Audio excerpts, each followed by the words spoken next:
you want to talk a little bit about the types of books you collect? Well, most of what I enjoy collecting and reading specifically is science fiction. I really enjoy history because I fully believe that if you don't learn history, you're doomed to repeat it. Like, I don't believe many things that people say, but that is definitely one of them. And I really like fantasy and horror. Horror is a big one. Mostly because most of what people write nowadays is not nearly as scary as some of the things I've witnessed or seen.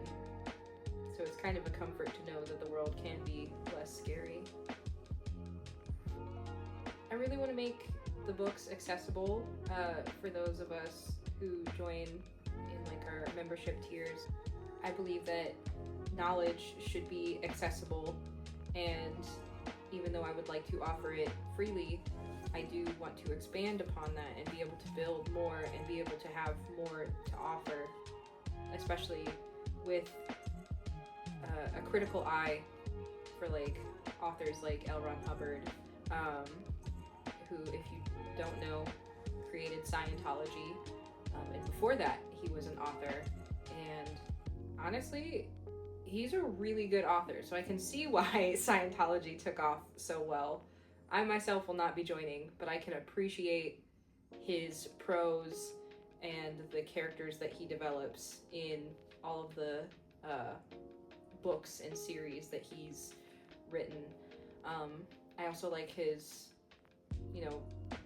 I'm gonna do it just because I can attitude, because I am of the same mindset.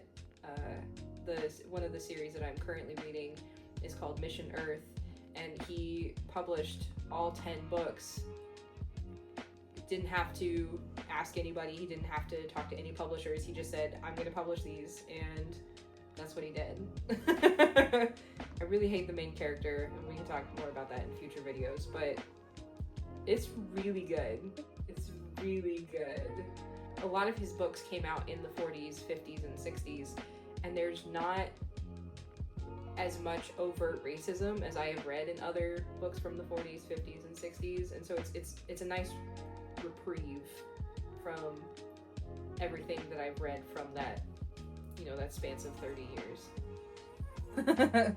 So I have been an avid manga reader for as long as I can remember, and at this point, as you can see, I've collected quite a few series. We have finished Bleach, Naruto. I have the last couple volumes of Demon Slayer coming in. I am up to date with JoJo's Bizarre Adventure. Fruits Basket we have completed. And honestly, I don't see myself stopping, especially if they keep coming out with volumes of One Piece. I know that we don't have a ton. We only have the first 21 volumes, and there's 120 right now, I believe. So we still have quite a bit to go, but with your help and with your support, we'd be able to get further in that. We take book donations of gently used books, as well as manga, movies, games, etc., so that eventually we'd be able to rent out video games and movies, because we want to support physical media. I don't plan on stopping anytime soon. These shelves may look like they're mostly full, but they're not full yet. We want to make sure that our library is accessible while also being affordable and being able to expand upon that. It's pretty cool to be able to be a source of community for those without.